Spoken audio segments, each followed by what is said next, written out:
3, 2, 1, go. We start this new semester.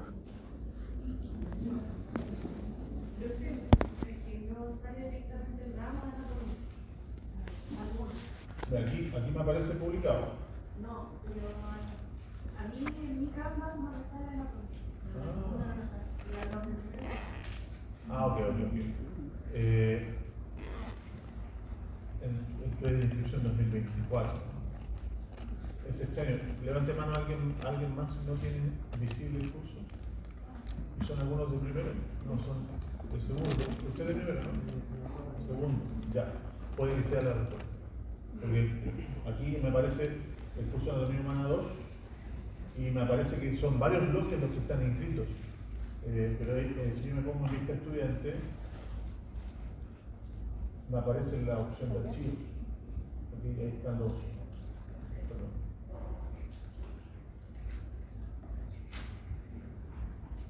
Ahí están indicados por separado, están todas las clases disponibles.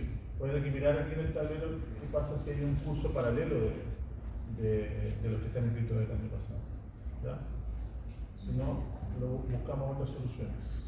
Pero los dos teníamos razón entonces. Déjame verlo entonces para poder solucionarlo, pero tengo que dejar iniciado ya la primera presentación. ¿Podrías mirar? Si alguien le pudiese compartir el material. Ya, chiquillos, entonces había yo anunciado el semestre pasado que el sistema nervioso iba a ser uno de los protagónicos en esta segunda parte del año. Y obviamente el sistema nervioso es un sistema que a los profesores nos interesa conocerlo en detalle, porque es de los 2 o 3 sistemas que están indicados como parte del perfil de egreso en el dominio kinesiólogo. Los otros ustedes podrán deducirlo rápidamente, son sistemas musculoesqueléticos y el sistema respiratorio. ¿Bien? Yo, de hecho, vengo de un fin de semana de trabajo en Valdivia con estudiantes de posgrado allá, en donde yo dicto clases para un magíster de kinesiología musculoesquelética, en donde justamente el tema que estábamos hablando era el sistema nervioso. Y eran todos ya kinesiólogos que estaban ejerciendo y que estábamos debatiendo sobre control motor y todos los aspectos anatómicos y funcionales asociados al control motor. ¿Okay? Entonces, obviamente, una de las necesidades que yo tengo como objetivo kinésico dentro de esta unidad es que ustedes, terminando esta unidad, me puedan explicar cómo, desde el punto de vista del sistema nervioso, cómo logramos movernos, cómo es que logramos generar una orden para que un músculo se mueva y que el resultado sea correctamente el movimiento que tú esperas, con la velocidad que esperas, con la fuerza que esperas y con el menor gasto energético posible, porque los movimientos corporales que están comandados por el sistema nervioso buscan esos 3 parámetros. Buscan cumplir con el objetivo, que eso se llama entonces una fluidez. Busco hacerlo con ciertos parámetros que no son cuantitativos, que son cualitativos, y busco que sea con el menor gasto energético posible. ¿Bien? Y cuando tenemos daño neurológico, una de las formas de expresar el daño neurológico es con alteraciones en el movimiento. ¿Bien? Como es un sistema complejo, vamos a ir combinando aspectos anatómicos con aspectos funcionales, pero no es mentira que en el transcurso de esta unidad el lenguaje que vamos a usar es un poquito diferente al lenguaje que usamos en el primer semestre y muchos estudiantes se sienten al principio enfrentados a un desafío grande como sería lo metafóricamente expresado en esta imagen. Pero vamos a tratar hoy día de dar algunas directrices y algún glosario inicial que va a ser usado intensamente durante este primer mes y medio de actividad. Lo primero que quiero plantearles es la forma en cómo trabaja el sistema nervioso, y esto es un paradigma que debe tener varios siglos ya explicado, pero que si logramos utilizarlo en nuestra forma de comprender el funcionamiento del sistema nervioso y no olvidar esos 3 eslabones o etapas que están ahí planteadas, todo lo que desarrollemos durante esta unidad va a tener cierta lógica. ¿Bien? Lo que indica entonces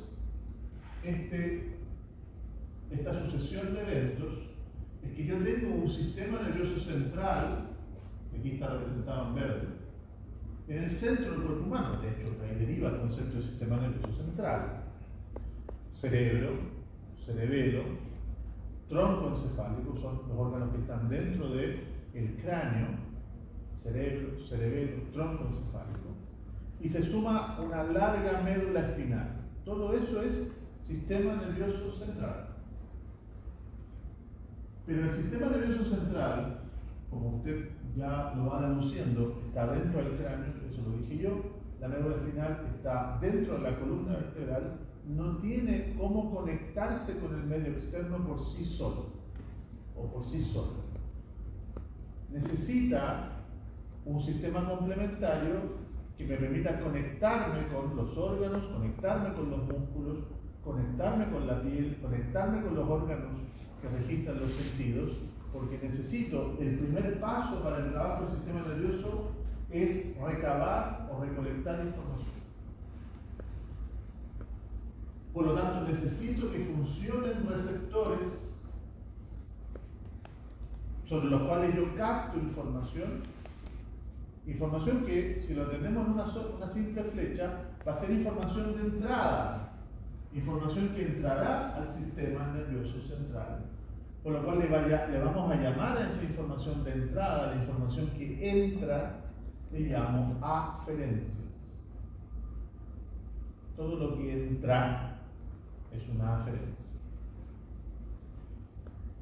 Podríamos desglosarlo, porque la aferencia, que aquí está planteada como un input, entra al sistema nervioso central gracias al transporte de esa información a través de un sistema nervioso periférico, que está formado no exclusivamente, principalmente por nervios.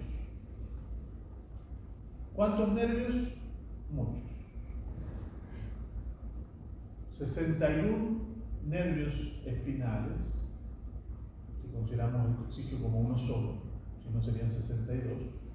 12 nervios o 12 pares de nervios craneales, son 24 en total, hace que lleguemos a un número que supera los 80 nervios. Si los juntáramos todos, hiciéramos un solo gran cable, serían aproximadamente unos 1200 metros de longitud, más de 1 kilómetro. El cablerío, entonces, de conexión con todo lo que tenemos, sumaría esa distancia. Y ese sistema nervioso periférico va a recoger información de receptores. Y en esto me tengo que detener muchísimo, porque si el receptor no funciona, da lo mismo que usted tenga los nervios en el mejor de los estados, esa información no va a ser captada, por lo tanto no va a haber aferencia. De su época escolar, ¿recuerdan algún receptor que exista en la piel, en los tendones, en los músculos, en los órganos internos? Receptores de algún tipo de información. Me gustaría que en este momento saliera el profesor de ciencias de su colegio y estuviese aquí mirándonos. Martín, ¿no? Los de la alergia. ¿Cómo cuál? ¿Alergia a qué le tienes tú? ¿Al polvo? No te escucho. ¿Al gato en sí o a la caspa de animales? Al pelo del gato. Significa que el receptor es tu problema, lo más seguro que no, sea tu sistema inmune, que es un poco alargar con respecto a cierto estímulo. Pero tu receptor funciona. No hay un receptor en sí para el pelo de gato y no hay un receptor específico para el polvo, pero sí hay un receptor específico para la temperatura, sea calor o frío. Y yo creo que lo han escuchado, se llaman corpúsculos de Ruffini, corpúsculos de Krauss, ¿por qué no? Discos de Merkel, mecanorreceptores en general, son receptores, terminaciones nerviosas libres, usos neuromusculares, órganos tendinosos de Golgi, son receptores. Y podría seguir. Hay muchos receptores porque dependen de la información que estás captando. ¿Bien? Separemos lo que captamos, porque seguimos en la aferencia. La aferencia es lo que entra al sistema nervioso y lo vas a captar a esos estímulos, lo vas a captar del medio externo, ecteroceptores, entonces, o información ecteroceptiva. tengo la opción B de ser la posibilidad de captar información de mi propio cuerpo, de las partes de mi cuerpo. Eso se llamará, una palabra que voy a mencionar más de 100 veces en este mes y medio, propiocepción. Información propioceptiva. Dije ecteroceptiva, del medio externo, propioceptiva, de mis partes corporales, y si fuera de mis órganos internos, sería aún más profundo y serían información interoceptiva, ecteroceptiva, propioceptiva, interoceptiva. Desglosemos estas ideas. ¿Qué es una información ecteroceptiva? La que captas proveniente del exterior de tu cuerpo. Por ejemplo, lo que dije, la temperatura. Si a usted le pasan un hielo y se lo colocan en la mano, siente que está frío. Pero si usted no bota ese hielo y lo deja en la palma, ¿qué siente además de frío? Dolor. Es decir, un estímulo frío puede ser suficientemente frío para desencadenar dolor. Sí. Lo mismo con el calor. Lo mismo con el tacto. Es decir, hay muchos estímulos ecteroceptivos que, superando un umbral, ocasionan otro tipo de información que es dolor. Por lo tanto, el dolor es otro ejemplo de información ecteroceptiva. Temperatura, dolor. ¿Qué más sería información ecteroceptiva? La visión, claro, la información lumínica. ¿La presión? La presión lo entenderemos como una forma de tacto. Si a mí me tocan o no me tocan, yo puedo discriminar. Sí, me estoy tocando con el puntero. Eso es presión. Y lo vamos a llamar de una forma particular, lo vamos a llamar tacto grueso. Chiquillos, hay dos modalidades de tacto. Está el tacto grueso, les voy a dar el nombre técnico, también se llama tacto protopático. Tacto protopático, que es súper sencillo, es que un paciente con los ojos cerrados pueda discriminar si lo están tocando o no y dónde. Eso es simplemente tacto grueso. De hecho, así lo evaluamos en un paciente. Pero después está el tacto fino. El tacto fino es una modalidad de tacto diferente, que de hecho, los que construyen las vías en las maquetas van a darse cuenta que el tacto fino y el tacto grueso no van por la misma ruta, tienen rutas diferentes. Por lo tanto, un paciente podría perder el tacto grueso y mantener el tacto fino al revés. Y el tacto fino, o también llamado epicrítico, tacto fino o epicrítico, es aquel tacto que tiene relación con discriminar. Soy capaz de discriminar o entregar información sobre ese tacto.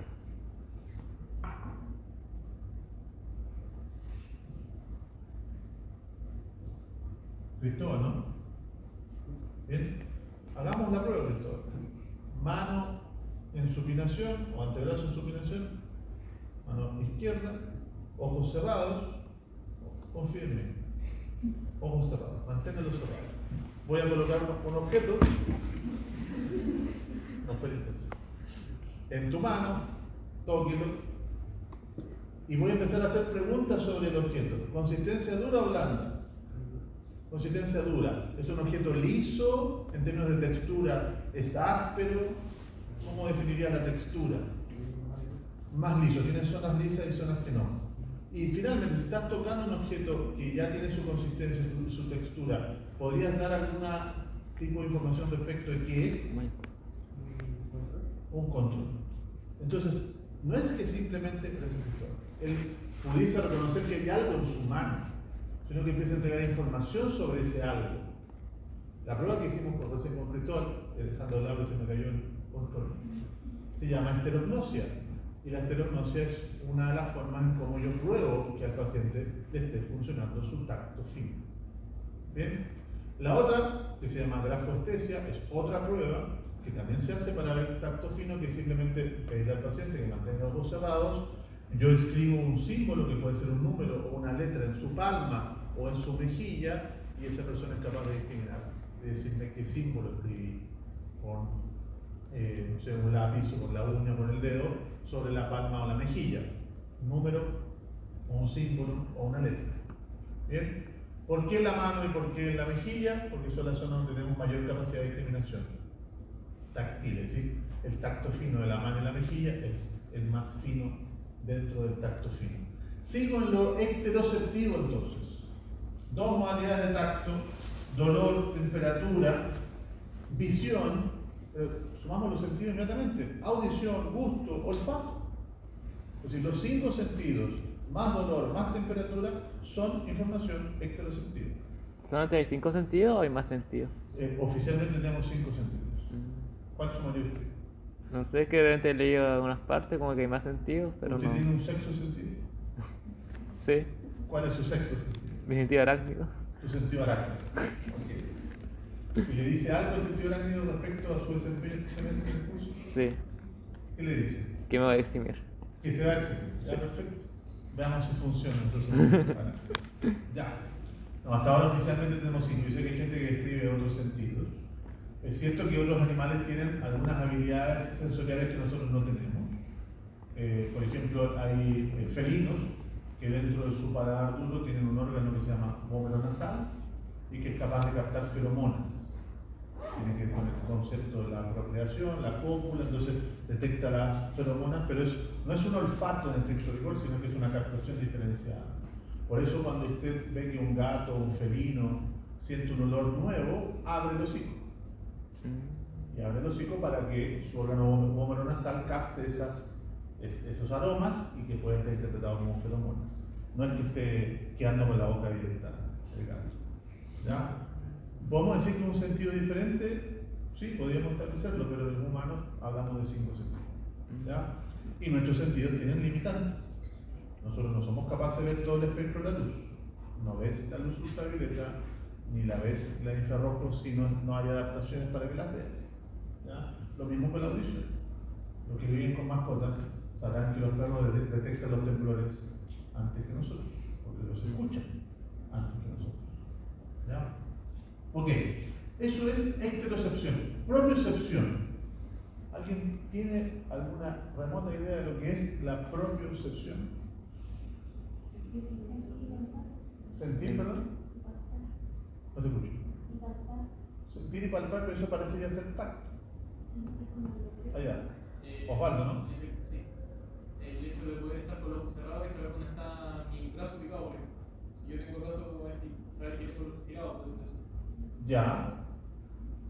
Sí, podríamos incluso hacer una prueba. Venga, Osvaldo.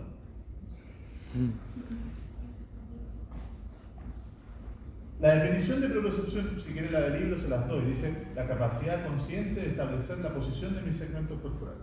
Es decir, saber ubicar o describir la posición de las partes de mi cuerpo de forma consciente. Eso sería una propiocepción consciente.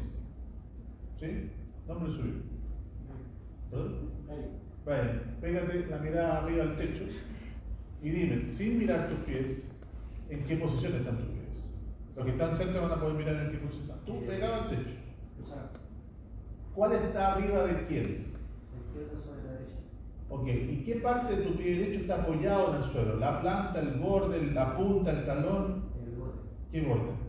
Derecho. ¿Lateral o medial? Lateral.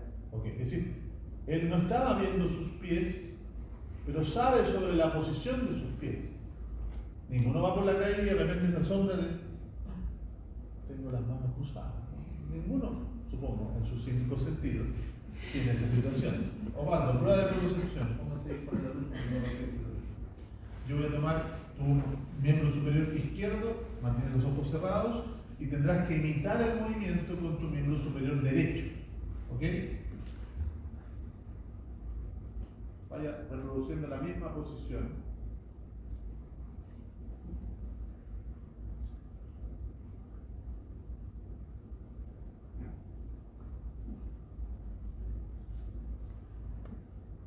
Ok, bien, funciona la propiocepción de Osvaldo. Él lograba captar la posición de cada una de sus partes del miembro superior y trató de reproducir. Al principio partiste mal y después se pudo dar. Dentro de la propiocepción, insisto, esta es la modalidad consciente, hay una segunda modalidad de propiocepción que se llama inconsciente. Y explico inmediatamente este concepto de conciencia o inconsciencia. Todo lo consciente que nosotros logramos evidenciar es porque de alguna u otra forma lo realiza la corteza del cerebro. Que tú me escuches y hay una conciencia de esa escucha, o lo que ustedes están viendo, si aquí hubiese una diapositiva que diga póngase de pie, si no reprueba, todos se pondrían de pie porque leen la instrucción, lo hacen consciente y toman una decisión. Pero repito, no todo lo que entra en el sistema nervioso central llegará hasta la corteza del cerebro, y no significa que no esté presente. Tenemos una modalidad de propiocepción no consciente que se llama entonces propiocepción inconsciente, que viene de los músculos corporales. Esa información llega al cerebelo, ya vamos a explicar después obviamente los detalles, para decirle al cerebelo qué tan está contraído o no una fibra muscular de un grupo muscular determinado. Todos ustedes me pueden responder, profe, yo tengo el cuádriceps relajado o contraído, somos conscientes de ello, pero el grado de tensión de sus fibras dentro de ese músculo no es algo que podamos detallar, como dice la palabra, en detalle. Pero eso es propiocepción. Y hay una muy especial, hay una propiocepción consciente muy especial, que es la posición de la cabeza. El cuerpo humano no es tonto. Dice, de todas las zonas corporales, una de las cuales yo quiero tener especial atención es la posición de la cabeza. En todo momento, durmiendo, no durmiendo, en vías de dormir, lo que sea. En la micro eso es muy palpable. Cuando te vas a empezar a quedar dormido. El cuerpo sabe que te estás empezando a quedar dormido en una posición que no es segura. Entonces es el cerebro el que le está diciendo a tu conciencia, despierta, despierta y despierta. Por eso cabeceas. Pero eso es porque estamos claros de la posición de la cabeza. La captan los oídos internos. Hay 5 receptores en cada oído interno para saber la posición de tu cabeza. Y esa propiocepción vamos a tener que darle un nombre especial. Se va a llamar información vestibular. Información vestibular. Me va a pasar unos minutitos para que no pierda la costumbre. Ecterocepción, propiocepción. Ahora me falta lo interoceptivo, en donde compartirán conmigo que se repite el dolor. Más de alguno le ha dolido no digo la guata, el estómago. Hemos tenido dolor de cabeza. Las mujeres comentarán mucho mejor que yo el tema del dolor uterino, producto de situaciones menstruales. Yo he sufrido cólico por cálculo renal y le digo sí, duele mucho, mucho. ¿Qué más podría ser una información interoceptiva? Además del dolor. ¿La acidez? La acidez, pero ¿qué captas tú? Captas el ardor. Sí. A la larga es un estímulo asociado al dolor por el ardor de la acidez estomacal subiendo por tu esófago. Pero hay informaciones que son interoceptivas pero que no son conscientes. Por ejemplo, en este momento tu cerebro está enterado del pH de tu sangre. Pero no sé si alguno de ustedes me podría decir cuál es el pH de su sangre ahora. No eres consciente del pH, pero tu cerebro está informado. Está informado del nivel de oxigenación de tu sangre o del nivel de CO2 en sangre. Hay muchos parámetros que están censados. El encéfalo, el cerebro, está enterado de qué presión arterial tienes ahora en este instante. Lo capta en la carótida común y lo capta en la aorta. Pero tú no eres consciente de eso. Pero lo que insisto, no significa que no estemos enterados de eso. ¿Bien? Esas son informaciones aferentes que llegan al sistema nervioso central. ¿Para qué? Para que el sistema nervioso central tome la información, la integre, la module y construya una eventual respuesta. Porque una respuesta podría ser no hacer nada, pero igualmente es una respuesta.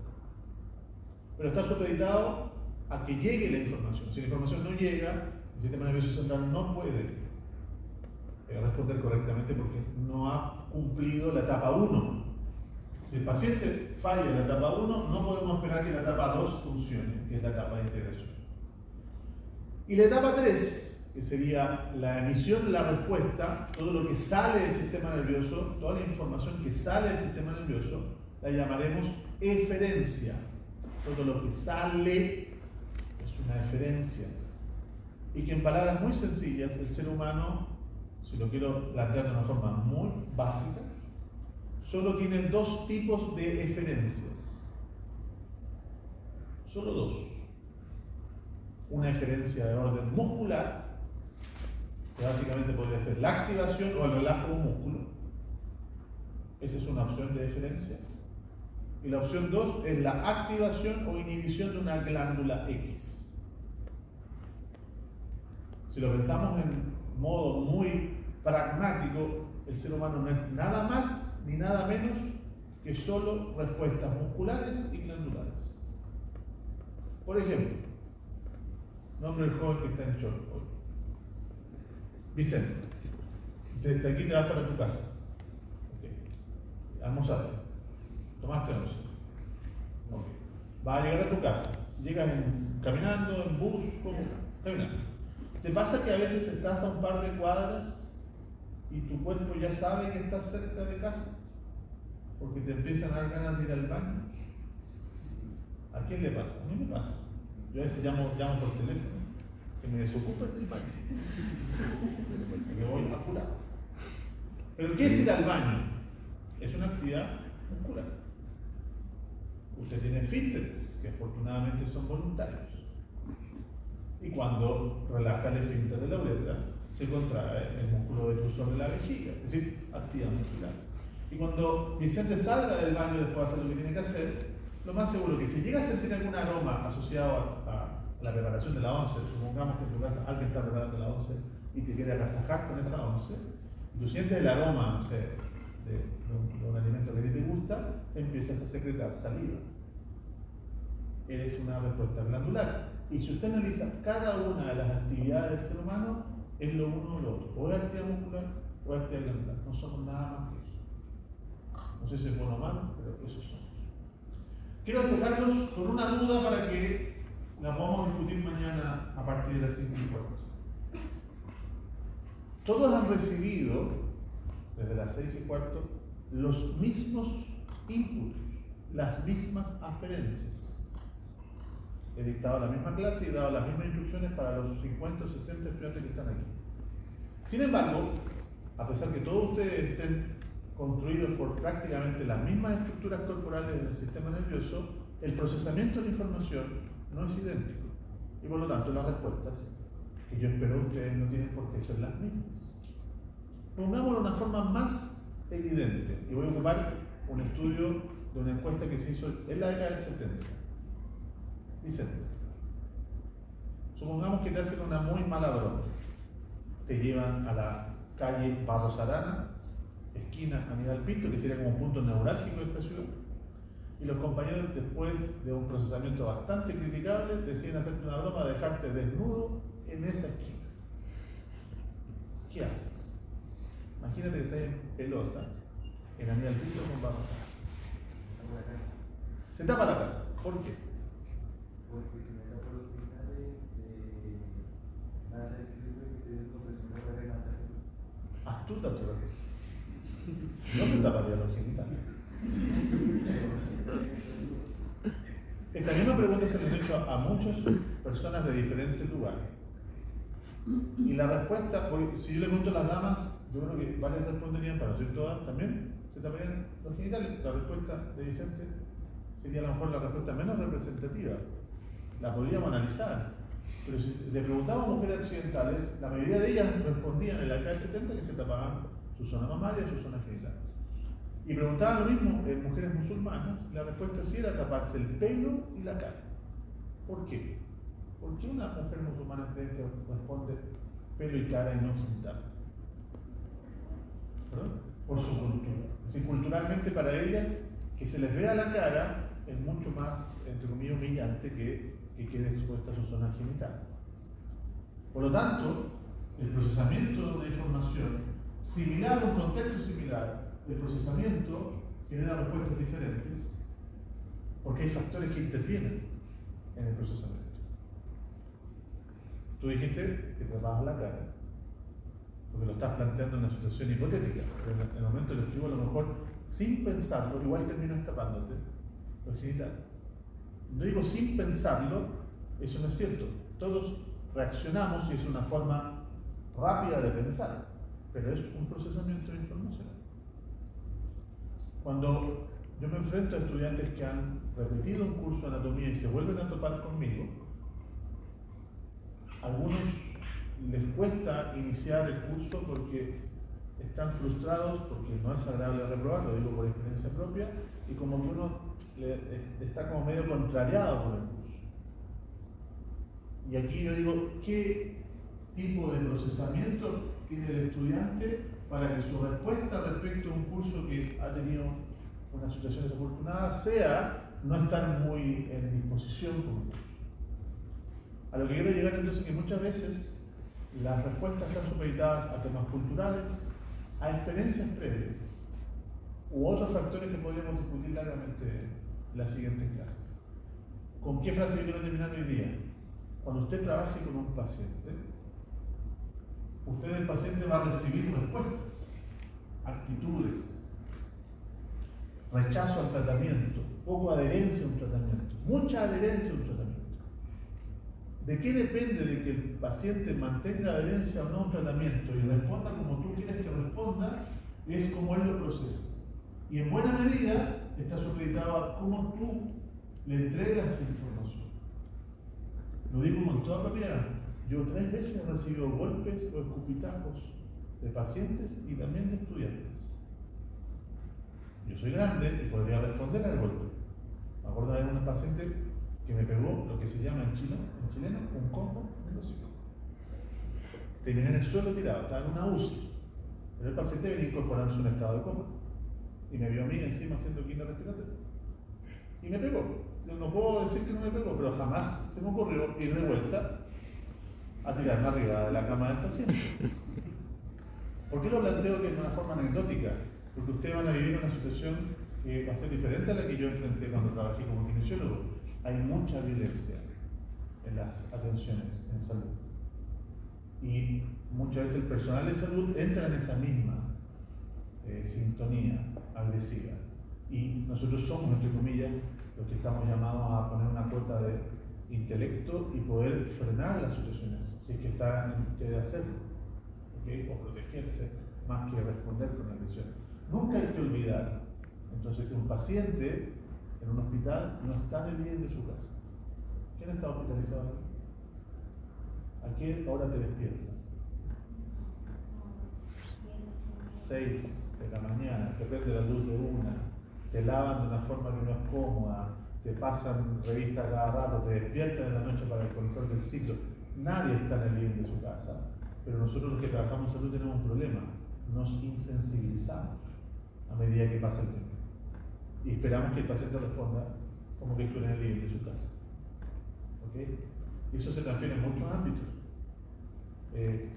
Cuando uno tiene muchos años de experiencia, va perdiendo cierta sensibilidad, y es lo que yo espero que ustedes no tengan, porque insistiré que este cuadro no lo olviden nunca en su ejercicio profesional.